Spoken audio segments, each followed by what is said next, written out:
So this reoccurrence of these experiences, which has that distinctive quality of pattern, particularly when it comes to something which, let's say, unpleasant, causes pain, discomfort of any sort, of any kind. And the fact that it is brought about by relationship comes as no surprise, because what else can cause us discomfort? The relationship is where we are always given a test. Yeah, I have to go through it, and sometimes I was doubting if I'm on the right track with going into that pain and trying to hold it and trying to feel it fully.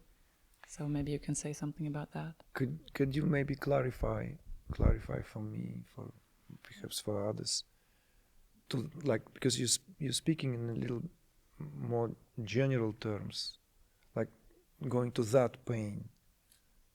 So can you clarify a little bit for me through this? So what do you mean by that?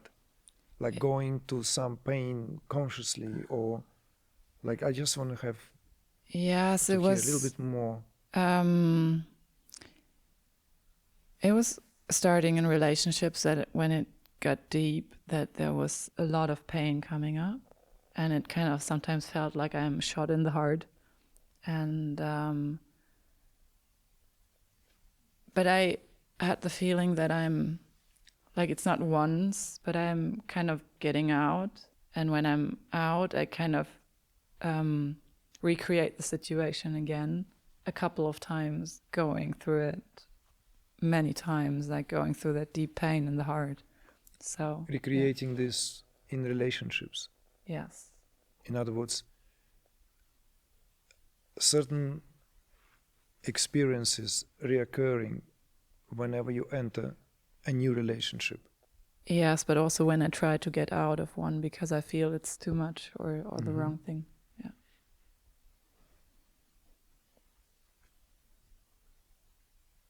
This can be viewed and understood from two perspectives or angles. One, which gives immediate insight into the state of affairs.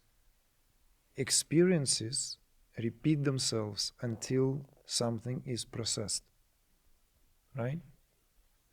Experiences will repeat themselves.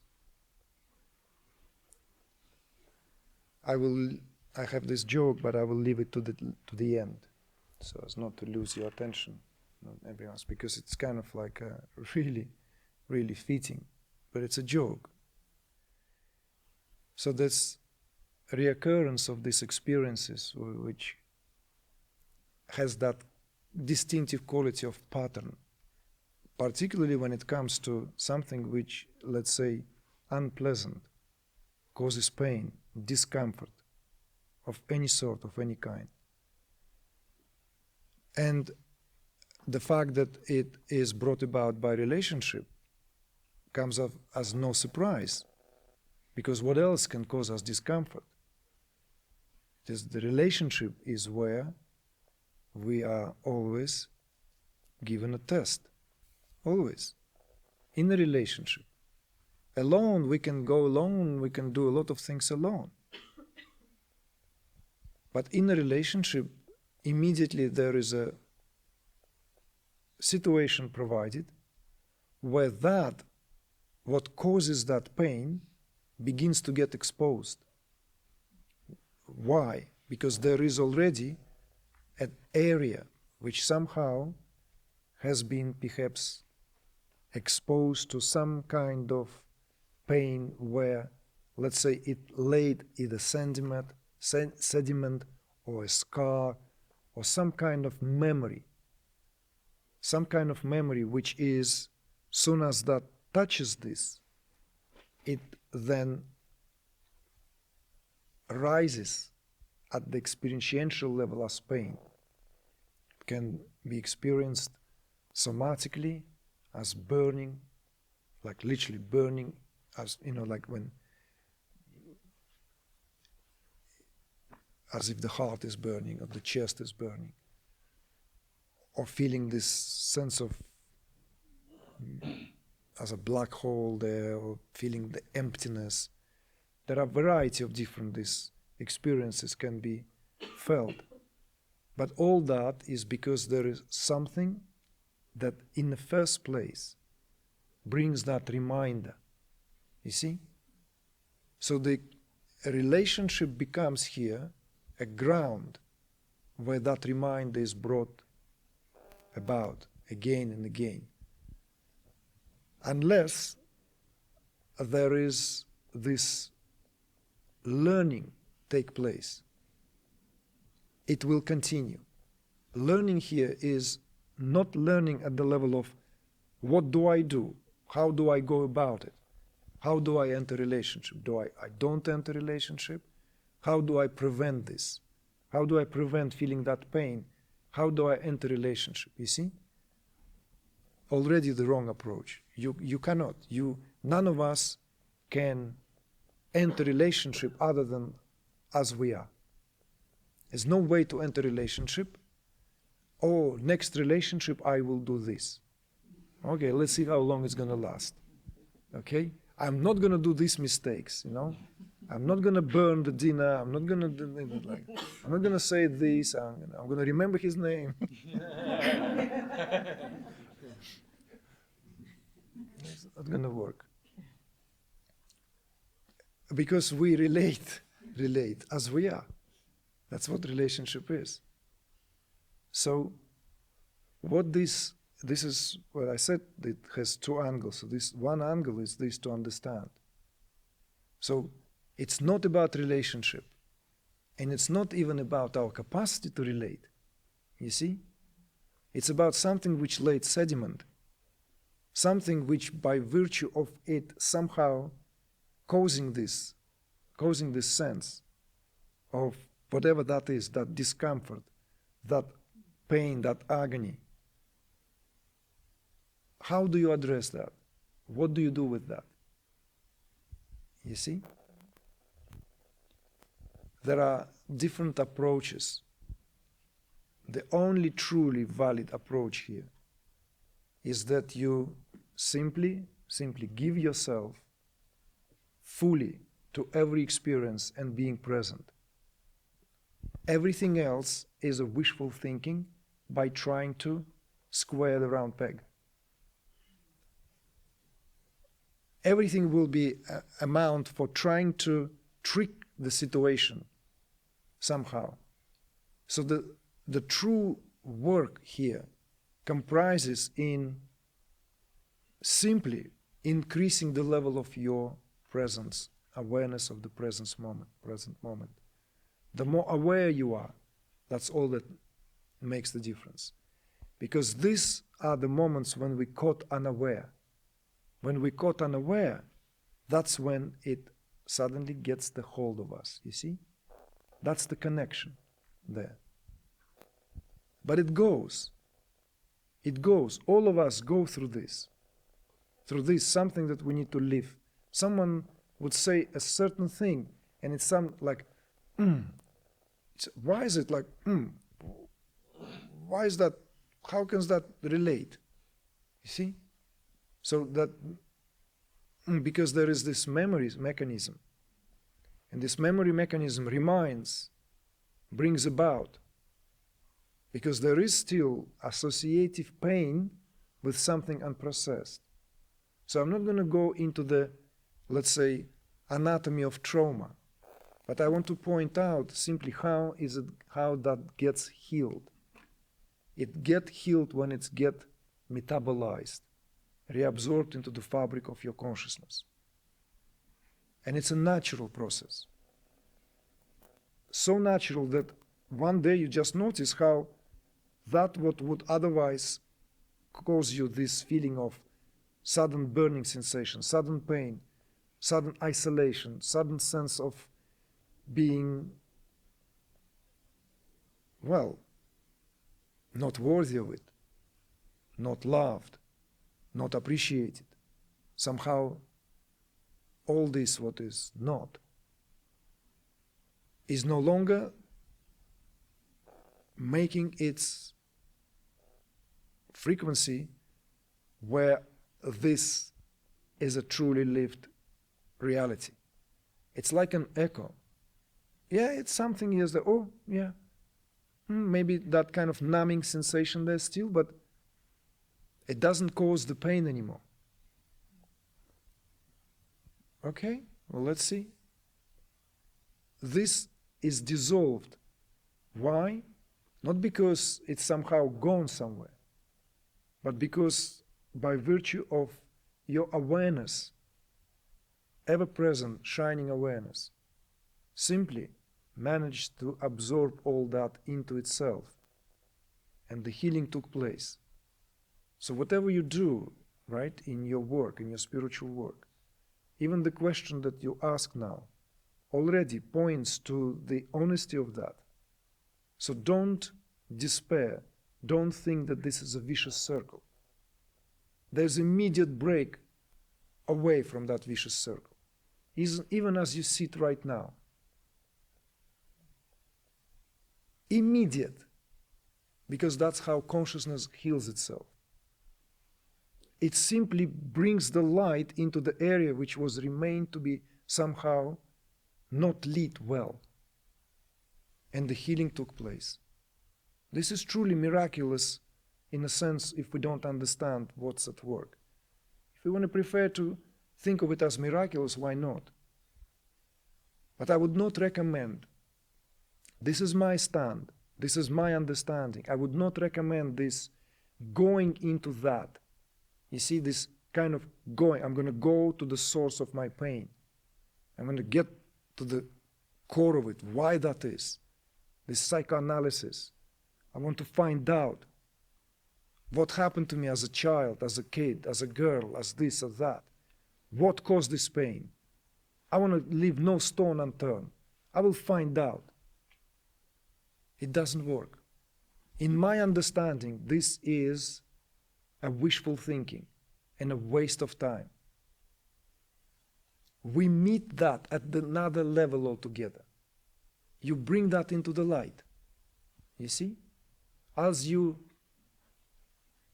turn to the light, literally, you lit every area of your life, of yourself. And you will notice how the acuity of that begins to decrease. And then the interesting thing happens, because it always interconnected. So it will not be fair to say that, oh, people came into your life and it's always your fault but why relationship doesn't work. No, you simply attracted this kind of people who were constantly pointing to the source of your pain. And then what happens with this completely different attitude, you attract people into your life who highlight other aspects of you, these wonderful aspects of you. You see? Not the aspect which causes pain. And this will become surreal, unreal. There will be fear. I'm going to lose this. I'm going to somehow, this is going to come back. No, don't fret either. Because it's not going to happen. It's a different karmic connection is made there and then. You see? Because you already attracted a person into your life which no longer belongs to that catch-22 or vicious circle of repeated experience. You consciously walked out of it. You took yourself out of that experience. Enough is enough. I've learned. Thank you, Mother. Thank you, Father. Thank you both. Thank you, One. Okay? Thank you, Nature. I've learned. I got it. Okay. It was a painful lesson. I want to live my life now. Okay? So, I want to relate freely as I am. Enough. In my being as I am. Nothing to hide. Nothing to pretend. Ha! And that person is waiting for you. Waiting out there, if that's what you wish. You see? And that person cannot trigger, there's no trigger point anymore left. Do you see the connection?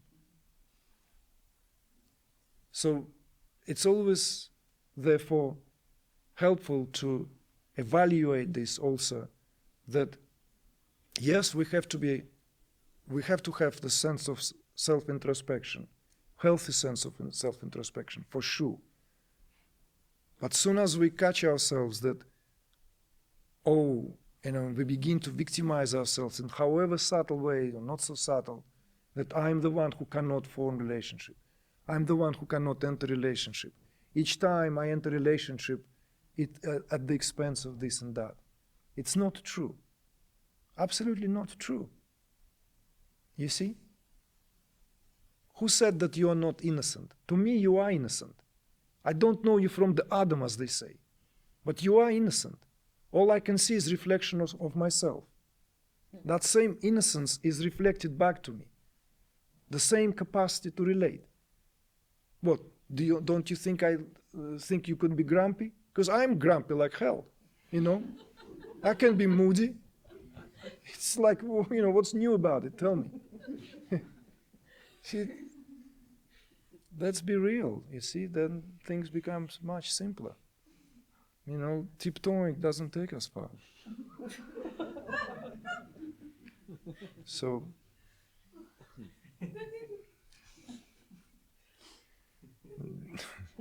the joke is a really good joke, but I need to translate that because it's, I need to translate that. Well, you need to know the folklore, so I have to replace the characters maybe. Replace the characters. All right, well, let's do the kind of the Wild West scenario. So a cowboy and an American Indian, right? And maybe a Mexican, right? So they enter, there's this, they need to kind of go and get some. They're staying somewhere in a motel or something, and in a cabin. Tavern, yeah. Well, they need some booze or something, and so the cowboy says to a Mexican, "Hey, pal, can go get that? There's behind that stairs. There's a door. I saw that's where they keep the booze." So the guy goes, and then there's a sound, bang, and he comes out of that, and it's like, bump on his head, really. What happened? I don't know. It was dark. I entered, it was heat, and just like, so he goes, ooh, okay. So cowboy says, well, you go then, the American Indian. Come on, man, we need some booze. So he goes, and again, bang, boom, comes out of there, and rubs his head and shows like there's a bump, and it's like, and cowboy thinks, gosh, what helpless cases, like sit here, it's like I'm gonna go and find out what that is, like his hand on the gun, like all proper, right?